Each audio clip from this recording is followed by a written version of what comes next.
Arsenal freeze with their season on the line. If you had been living on the moon for the Premier League season and your first game was Newcastle versus Arsenal, there would have been no doubts in your mind. Which side had everything to play for and which side were done for the season? Newcastle were chasing Champions League football, yes? That was the overriding impression. One a night where Arsenal completely froze when the pressure was on. It was a nothing performance from Mikel Arteta's men. Newcastle 2-0 Arsenal. Match report and highlights. How the teams lined up. Match stats. To create an expected goals tally of just 0.4, their lowest return since August when thrashed by Manchester City, was staggeringly inept. Even with the Gamete 1-0 with 30 minutes remaining and their season on the line, the response from Arsenal was unimaginative and soaked with panic. Good teams at this level have the ability to create periods of sustained pressure on an opposition through clever and well-rehearsed patterns of play. It's something Arsenal have managed on multiple occasions this season, but for whatever reason, that went missing at St. James Park. I don't know why we're not doing what the coach is asking for us, Granit Xhaka said in the aftermath to Sky Sports. It has been a demoralizing and shocking turnaround for the Gunners, who this time last week were firmly in control of fourth place thanks to a 4-point lead over Spurs with just 3 matches left to play. 7 days can be a long time in football. Lewis Jones. Wilson runs hot on first start in 2022. Newcastle have hardly struggled since Eddie Howe took charge in November, but the 1-0 defeat to Liverpool and 5-0 thrashing at Manchester City in their previous 2 matches gave the impression the Magpies were on the metaphorical beach as the season neared an end with their relegation troubles in the past. Howe's side had just 11 shots across those 2 matches, none of which found the net, with Chris Wood and then Joe Linton leading the line. Cara. I fear for Arteta, Nev. I never trusted Arsenal. Wood has scored just twice since joining Newcastle in January, while Joe Linton looks far more comfortable in midfield, as shown by his buccaneering performance against Arsenal, and Wilson showed what his side had been missing on his return to the side against the Gunners. The England international immediately set about testing the fitness of Ben White and Gabriel, who were regularly forced to run back towards their own goal as Wilson raced in behind them. The 30-year-old didn't test Ramsdale in the first half, during which he sustained a nasty-looking mouth injury, but he peppered the Arsenal goalkeeper in the second period and played a crucial role in both of his side's goals. Wilson ended the game with more shots than any of his teammates and more touches in the opposition box than any player on the pitch, showing the threat he posed in his first start for nearly 5 months.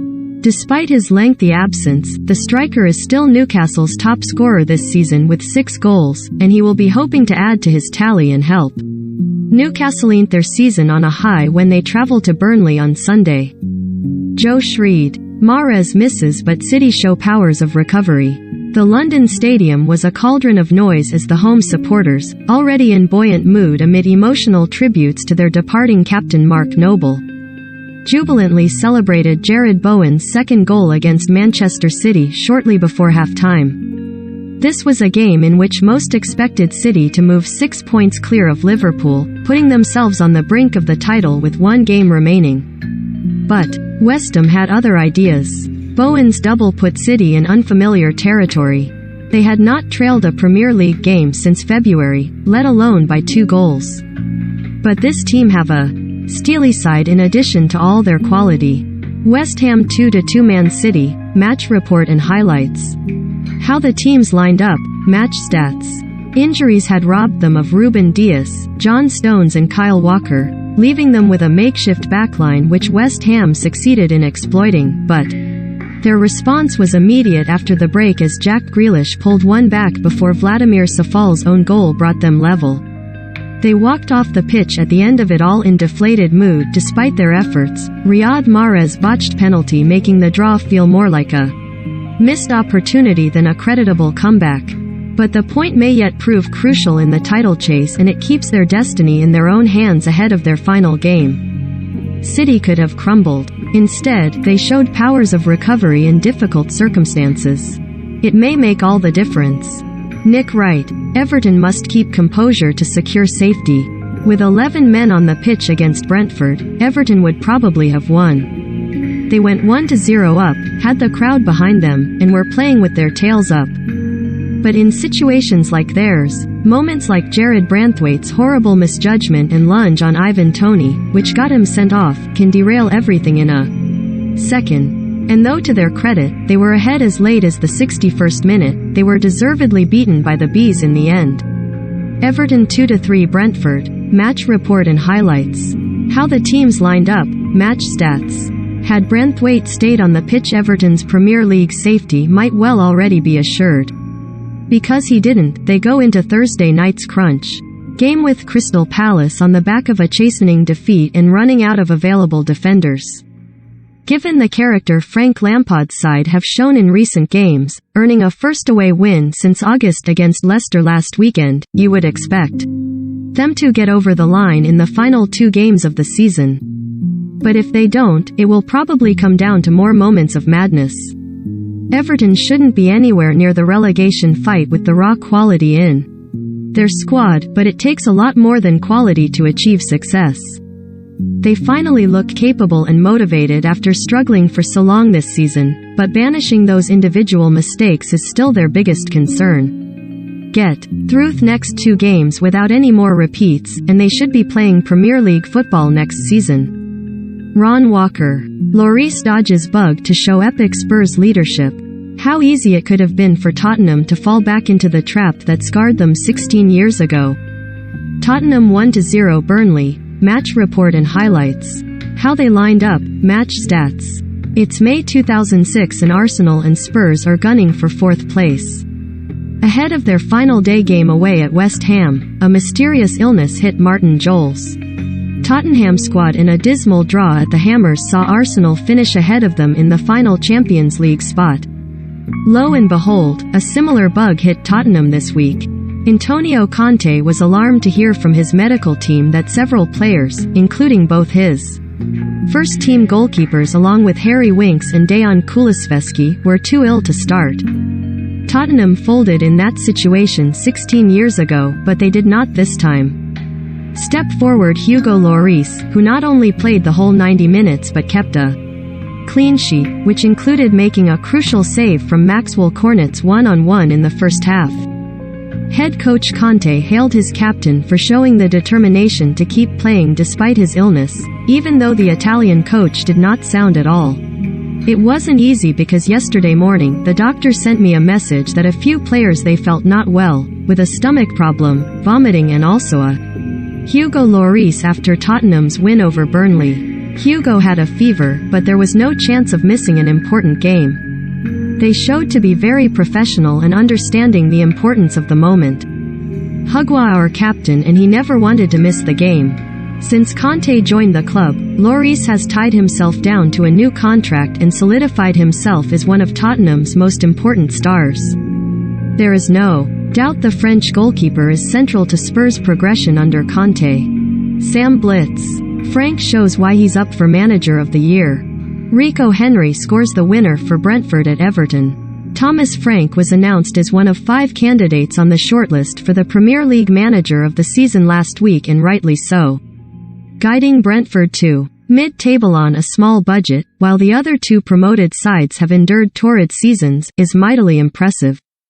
The Danish boss showed exactly why he has got himself in contention alongside Jurgen Klopp and Pep Guardiola with his tactical tweaks at Everton. Trailing 2-1 at the break despite Everton's early red card, he was bold enough to bring off Mads Sorensen for midfielder Vitaly Janelt to fill in at the back when Brentford did not have the ball, and play a part in their attacking unit when they did.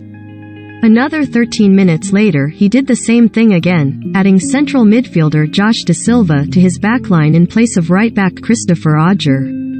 Within 7 minutes of that second change, Brentford had scored twice and were en route to victory.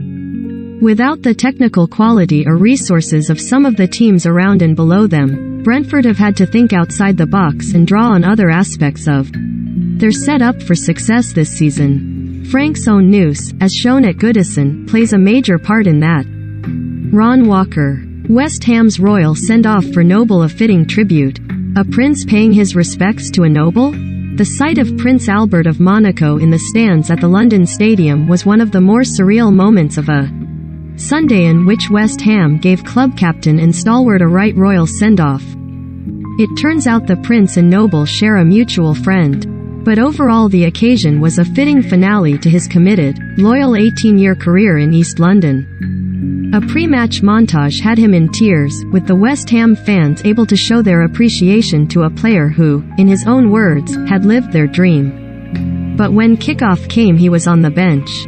As ever, putting the team before himself, Noble had met with David Moyes this week to insist he wasn't given game time for sentimental reasons. It was only to be in the best interests of West Ham, he said.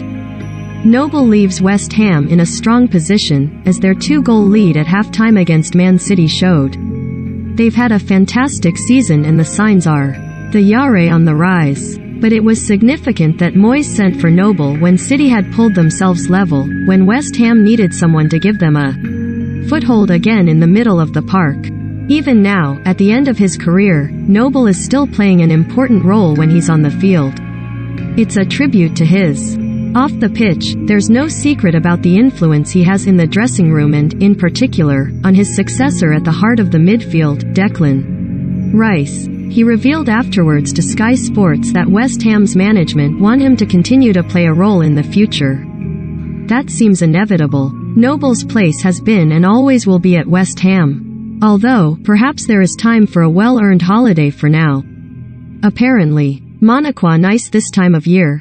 Peter Smith. Burnley easier on the eye as defensive duo star. It was the second-half moment that nearly brought Burnley back into the game. Jack Cork played it into Dwight McNeil, who then fed Ashley Barnes on the edge of the area. The Clarets striker could only crack a shot against the woodwork, in what was the visitors' best chance to earn a precious point at Tottenham. Burnley's Jackson fumes over Spurs' penalty. Premier League table with 1 week to go. Such excellent football has not always been seen at Burnley. Under Sean Dyche, sacked earlier this season, the Clarets were much more direct and physical. The January signing of 6 feet 7 inches striker Wout Weghorst told us as much. But now Burnley, as they showed against Tottenham on Sunday lunchtime, are quite easy on the eye.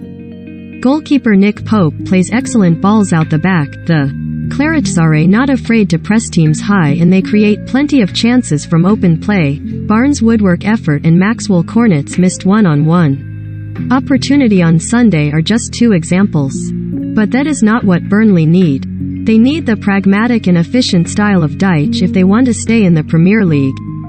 Centre-back Nathan Collins and goalkeeper Pope both impressed at the back. The Clarets, against the best Premier League combination of all time in Harry Kane Heung-min Son, managed to stop Tottenham from scoring in open play, and only a contentious penalty call saw that backline, marshalled by Collins and Pope, fall on the losing side on Sunday. He was amazing, said Burnley caretaker Mike Jackson when asked about youngster Collins. That's brilliant for him and he's taken on that challenge. Taken on one of the best strikers around, in Kane, which is great for a 21-year-old. It doesn't surprise me because I know what he's like. Burnley defended excellently in the early exchanges. And on Pope, Jackson added, he's been brilliant, not just on the saves. His performance levels, I just keep seeing him improving and the work he puts in as well with Wayne Hennessy and the goalkeeper coach. He's a top goalkeeper. Those two give Burnley confidence that they can keep the back door shut to stop them falling through the trapdoor. They have 2 games to prove just that. Sam Blitz. Gelhardt carrying the fight for Leeds. When you are down at the bottom fighting for your lives, you need players like Joe Gelhardt at the forefront of your play. Although his final ball is sometimes lacking, he plays with a fearless nature mixed in with so much positivity. There was no looking for the easy pass. Against Brighton, he took the fight to them with some bulldozing runs and dangerous forward passes. Leeds 1-1 Brighton, match report. How the teams lined up, match stats. The whole occasion at Elland Road could have also been a different one had his goal-bound strike not hit his own man Liam Cooper with the ball heading into the net in the early stages. For the next 91 minutes, that chance looked to be defining Leeds' day at the office as their fight for survival looked an ominous one until Gelhardt sparked them into life in injury time. Starman Joe Gelhardt carried the fight for Leeds. Some players may have let that earlier unlucky goal-scoring situation make their heads drop, but Gelhardt kept going until the last minute where it was his tenacious skill on the byline that set up the vital equalizer scored by Pascal Stuake. Next week at Brentford, he is the first name on the team sheet in what could be the biggest game in Leeds Premier League history.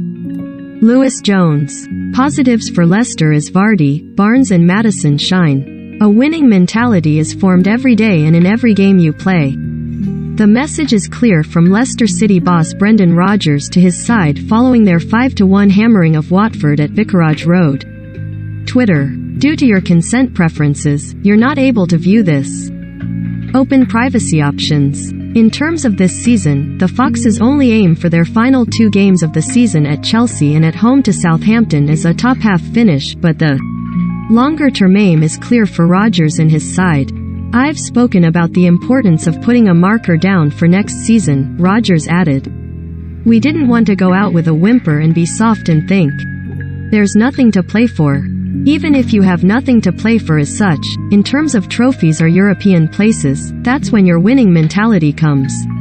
Intoit. I have a huge pride in the players for what they've done in the last couple of games, to continue with that fight and aggression. It bodes well for us going into next season. What also bodes well for Leicester is the form of key attacking trio Jamie Vardy, James Maddison and Harvey Barnes. All 3 were in the goals at Vicarage Road, showing their importance to Rodgers' side. Twitter. Due to your consent preferences, you're not able to view this. Open privacy options. All 3 have had spells on the sidelines this season as Leicester have struggled with injuries, but they are fit and firing now, and giving a glimpse of what might have been for Leicester this season. But more importantly, what could be on the horizon if they keep their star trio fit and get some additions through the door this summer. Oliver U. Plenty for Edwards to ponder ahead of Watford Bow. Watford's defensive struggles were there for all to see against Leicester. There was optimism before the game. Watford fans on their way to the game were talking about a fresh new start that was coming under Rob Edwards, and then the new boss was paraded in front of stands at Vicarage Road and given a superb ovation by the home fans. The positive energy seemed to translate onto the pitch as João Pedro gave Watford, who looked freed by the fact their relegation had been confirmed, the perfect start. However, Roy Hodgson's final home game in charge quickly turned sour as Watford gifted goals to James Maddison and Jamie Vardy before Leicester took full control in the second half with the goals racking up. Watford 1-5 Leicester, match report and highlights. How the teams lined up, match stats. Watford's performance has been disgraceful, Tim Sherwood said on Soccer Special. They haven't shown up. They have contributed absolutely nothing to this game. It was a fair assessment as Watford's season at Vicarage Road ended in a whimper. Midway through the second half, plenty of Watford fans made their way to the exits. They'd seen enough for this season, and for those that stayed there were a fair few boos at the full-time whistle. So, what would Edwards have made of it sitting in the stands? There will be plenty of change this summer with a number of players heading for the exit door. There'll also be new faces in the door as Edwards looks to shape his squad.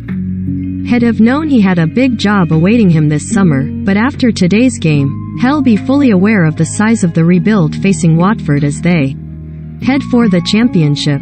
Oliver U. Norwich must keep hold of Pukki this summer. One shudders to think just how much worse Norwich City's already demoralizing season would have been but for Teemu Pukki. The Finland international earned his side a deserved point at Wolves on Sunday afternoon after a fine solo goal, his 11th in the Premier League so far. This campaign in 36 matches easily making him the Canaries' top scorer, and that's not including 3 assists as well to his name. Wolves 1-1 Norwich, match report. How the teams lined up, match stats. In fact, the striker has now been directly involved in 61%, 14/23 of all already relegated Norwich's goals in the top flight this season, with only Alan Shearer, 62% for Blackburn in 1995-96, and Matt Le Tissier, 69% for Southampton in 1993-94, having ever been involved in a higher share of their team's goals in a single campaign in the competition. Numbers which surely make it vital manager Dean Smith and the club keep hold of the 32-year-old this summer if they harbour any ambitions to come straight back up next season. Richard Morgan. Ruthlessness lacking as Villa and Palace continue top-half battle. Based on the atmosphere inside Villa Park alone, you would never have guessed this was a game that had nothing major riding on it other than a boost in the race for a top 10 finish. The 1982 European Cup winning squad were paraded to the Villa faithful before kickoff, geeing up both the crowd and the players once the game got underway. Under cloudy skies in the Midlands, Villa soon got a grip on the game and should, arguably, have stormed into the lead, but 3 inviting openings were passed up by Danny Ings. Aston Villa 1-1 Crystal Palace, match report. How the teams lined up, match stats. With 2 goals in the previous 3 games, his confidence is likely to be at a reasonably high level, yet that was not evident on Sunday. It has been a common theme for Steven Gerrard's men, though, who have only scored more than 1 goal in 2 of their last 9 Premier League outings. It is a similar story for Palace, who have scored more than once in 3 of their last 10. They had 16 attempts in this one, 25% of which were on. Such records are not particularly encouraging as the pair jostle to finish inside the top half. Patrick Vieira even referenced the issue in his post-match press conference. When we get to the last third, we don't always make the correct decisions and, of course, we need to keep working and keep improving. But this is one of the areas that, next year, we have to be better in, the Frenchman said. This draw leaves Villa, who last finished inside the top half in 2010-11 4 points behind 10th-placed Brighton, with Palace, who have finished there just once in 12 seasons as a Premier League club, a place and a point ahead in 11th. The gap is widening, but a week of the season remains. Dan Long.